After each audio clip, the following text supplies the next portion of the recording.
Hello every one, இன்றைக்கி நம்ம வந்து டு யூக்கும் ஃபார் யூக்கும் டிஃப்ரென்ஸ் பார்க்கலாம்.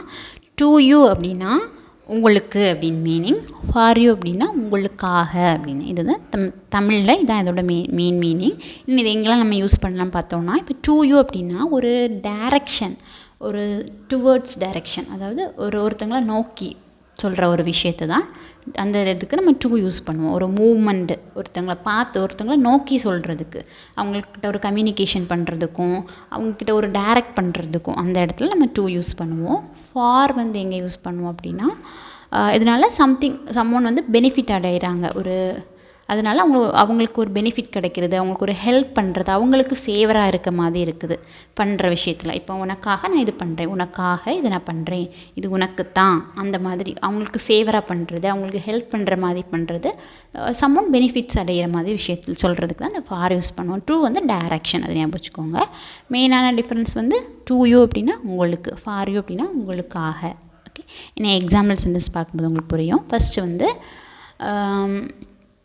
நான் இந்த புக்கை உங்களுக்கு கொடுக்குறேன், எப்படி சொல்லணும்? I am giving this book to you. நான் இந்த புக்கை உங்களுக்கு கொடுக்குறேன். ஓகே, உங்களுக்காக கொடுக்குறேன்னு சொல்ல, நான் இந்த புக்கை உங்களுக்கு கொடுக்குறேன் அப்படின்னு சொல்கிறதுக்கு I am giving this book to you. Okay, நான் இதை உங்களுக்கு எக்ஸ்பிளைன் பண்ணட்டுமா? இப்போ ஒருத்தவங்களுக்கு ஒன்று புரியாமல் இருக்குது, உங்களுக்கு அது தெரியும், நான் உங்களுக்கு இதை எக்ஸ்பிளைன் பண்ணட்டுமா அப்படின்னு சொல்லி கேட்குறதுக்கு எப்படி கேட்கணும்? Can I explain it to you? நான் இதை உங்களுக்கு எக்ஸ்பிளைன் பண்ணலாமா? நெக்ஸ்ட்டு இன்னும் ஃபார் யூக்கு எக்ஸாம்பிள் பாருங்கள். நான் உனக்காகத்தான் இந்த கேக்கை வந்து தயாரிக்கிறேன், பேக் பண்ணுறேன். உனக்காகத்தான் நான் இந்த கேக்கை பேக் பண்ணுறேன், எப்படி சொல்லணும்? I bake this cake for you. உனக்காக நான் பண்ணுறேன். ஓகே, புரிஞ்சுதா? வித்தியாசம் புரிஞ்சுச்சா? உனக்காகத்தான் நான் இது பண்ணுறேன், அவங்க இதனால் பெனிஃபிட் அடைகிறாங்க. கரெக்டாக? அது வந்து எப்படி, அது வந்து டேரக்ஷனை சொல்லும். இந்த புக்கை நான் உன்னை நோக்கி கொடுக்குறேன், இங்கேருந்து இன்னொருத்தங்களுக்கு ஒரு டுவர்ட்ஸ் டைரக்ஷனில் நோக்கி கொடுக்குறோம். ஓகே, இன்னொரு எக்ஸாம்பிள் என்ன பார்த்தோம்? நான் இதை உங்களுக்கு எக்ஸ்பிளைன் பண்ணட்டேன், ஒரு கம்யூனிகேஷனை நீங்கள் அவங்களுக்கு கொடுக்குறீங்க, டைரக்ஷன் இங்கேருந்து அங்கே போகுது, அதனால் நம்ம டு யூஸ் பண்ணியிருக்கோம். ஓகே, இது புரிஞ்சுதானே? இதான் மெயின் டிஃப்ரென்ஸ். ஓகே, நம்ம எக்ஸாம்பிள் சென்டென்ஸ் பார்ப்போம். இந்த லெட்டர் வந்து உங்களுக்காகத்தான் அனுப்பப்பட்டிருக்கு, உங்களுக்காகத்தான் இந்த லெட்டர் அனுப்பப்பட்டிருக்கு, உங்களுக்காக அனுப்பப்பட்டிருக்கல, உங்களுக்கு தான் இந்த லெட்டர் அப்படின்னு சொல்கிறதுக்கு this letter is address to you. This letter is address to you. Okay, நான் உங்களுக்காக ஒரு பாட்டு பாடுறேன் அப்படின்னு சொல்கிறதுக்கு I will sing a song to you. நான் உங்களுக்காக இல்லை, உங்களுக்கு பாடுறேன், உங்களுக்கு ஒரு பாட்டு பாடுவேன், நான் உங்களுக்கு ஒரு பாட்டு பாடுவேன்னு சொல்கிறதுக்கு I will sing a song to you. Okay, எங்கள் மேலாளரிடமிருந்து இந்த செய்தியை உங்களுக்கு அனுப்பவும்.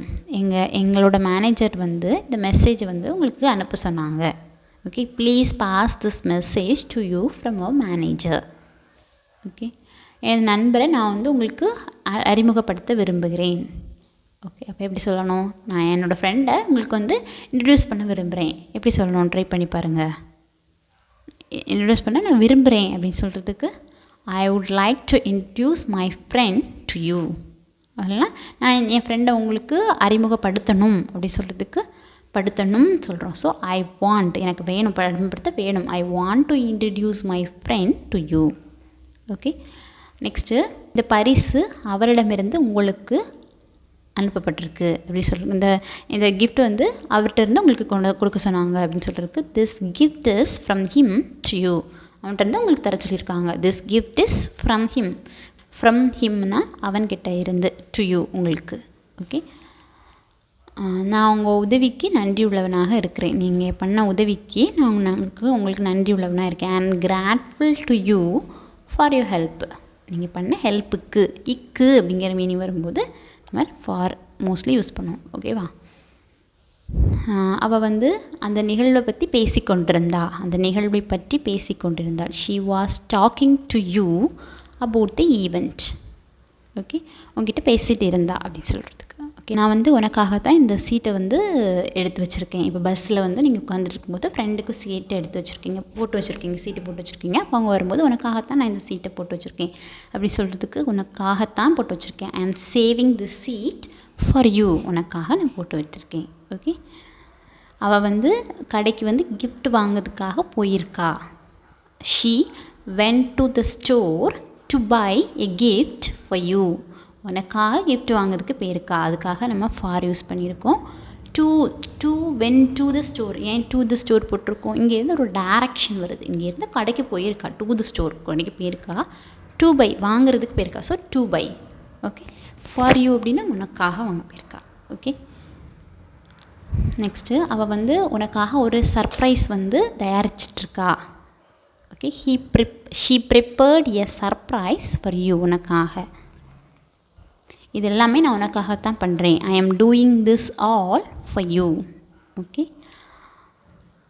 நான் இந்த பேப்பரை உனக்காகத்தான் ஹேண்டில் பண்ணுறேன் அப்படின்னு சொல்கிறதுக்கு ஹேண்டில் பண்ணுவேன். நான் உனக்காகத்தான் இந்த பேப்பரை வந்து ஹேண்டில் பண்ண போகிறேன் அப்படின்னு சொல்கிறதுக்கு I will handle the paper for you. உனக்காகத்தான்.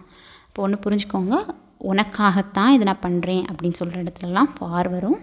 உனக்கு அப்படின்னா ஒரு டைரக்ஷன், அதை நீங்கள் அதோட அர்த்தம் புரியும் போதே உங்களுக்கு தெரியும். நான் இங்கேருந்து ஒருத்தங்களுக்கு இதை கொடுக்க போகிறேன், ஒரு கம்யூனிகேஷன் வழியாக இதை கொடுக்க போகிறேன், அப்படி இல்லைனா ஒரு பொருள் வழியாக நான் இதை கொடுக்க போகிறேன் அப்படின்னு வர இடத்துல நம்ம வந்து டூ யூஸ் பண்ணுவோம்.